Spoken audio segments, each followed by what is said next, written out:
امام حسین عادت ہے نا، آپ کی جو برتھ ہے وہ برتھ بھی کرامت ہے. آپ 6 مہینے میں آپ کا جو حمل تھا ماں کے پیٹ میں آپ رہے وہ 6 مہینے رہے.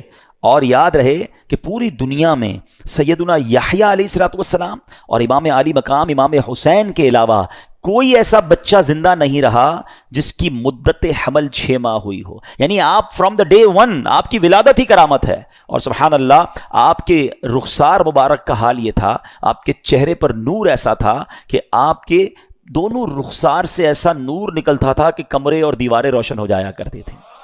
اور کیوں نہ ہو، کس کے نواسے ہیں، کن کے پھول ہیں، آقا کی نگاہوں کے تارے ہیں. اب یہ جو امام حسین رضی اللہ تعالیٰ عنہ جب کربلا کے لیے روانہ ہوئے نا تو آپ سے مزید کرامتوں کا ظہور ہوا.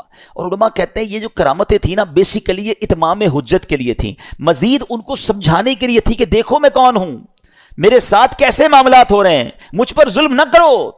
مگر ان ظالموں کی آنکھوں پر لالچ کا ایسا پردہ تھا. امام حسین فرسٹ آف آل آپ نے مدینے سے کوچ کیا اور اب مکے آیا. اب اسی راستے میں سیدنا ابن مطیع رحمۃ اللہ تعالی سے ملاقات ہوئی. انہوں نے عرض کی کہ حضور میرے کنویں کا پانی بہت کم ہے، برائے کرم آپ دعائے برکت سے نواز دیجئے. آپ رضی اللہ تعالیٰ عنہ نے اس کنویں کا پانی طلب کیا اور جب پانی کا ڈول حاضر کیا گیا تو آپ نے اس میں سے پانی کچھ پیا بھی، نوش بھی فرمایا اور کلی بھی کر دی. اور ڈول کو واپس کنویں میں ڈال دیا گیا. جب وہ ڈول پانی جو ہے وہ کنویں میں گیا، کنویں کا پانی بھی بڑھ گیا اور میٹھا اور لذیذ بھی ہو گیا.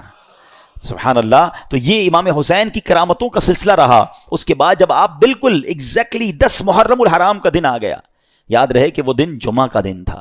10 محرم الحرام جب یہ واقعہ ہوا، کربلا کے میدان میں آپ خطبہ ارشاد فرما رہے ہیں، ان کو سمجھا رہے ہیں کہ دیکھو میں کون ہوں، یہ ظلم مت کرو. تم کیا جواب دو گے جس کا کلمہ پڑھتے ہو اس نبی علیہ الصلوۃ والسلام کو؟ اس وقت آپ کے جو خیمے تھے جہاں خاندان کے افراد تھے وہاں خندق میں ایک آگ بھی جل رہی تھی.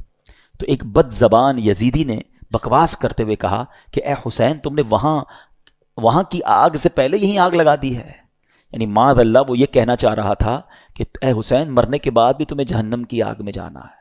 امام علی مقام نے جب یہ سنا تو آپ نے کہا کہ اے دشمن خدا تو جھوٹا ہے، کیا تو یہ گمان کرتا ہے کہ میں دوزخ کی آگ میں جاؤں گا؟ امام علی مقام کے قافلے کے جانثار نے کہا کہ آپ مجھے اجازت دیں تو میں ابھی اس کا سر قلم کر دوں. آپ نے اجازت نہیں دی. آپ نے فرمایا حملے کا آغاز ہماری طرف سے نہیں کرنا، ہو سکتا ہے یہ پرووک کر رہے ہوں، یہ اس لیے ہمیں کہہ رہے ہیں کہ ہماری طرف سے پہل ہو جائے اور یہ کہیں ہم نے تو حملہ نہیں کیا تھا، امام حسین والوں نے پہلے حملہ کیا. حالانکہ اس قدر بڑی گستاخی کی تھی. آپ نے اپنے ساتھی کو روک دیا مگر آپ نے اللہ کی بارگاہ میں دعا کی. دل بڑا دکھا ہوا تھا کہ ایسی بات اس نے کر دی. آپ نے کہا اے رب قہار اس کو عذاب نار سے قبل بھی اس دنیا میں بھی آگ کا عذاب عطا فرما. آپ کی دعا قبول ہوئی. وہ بندہ جو گھوڑے پہ بیٹھا تھا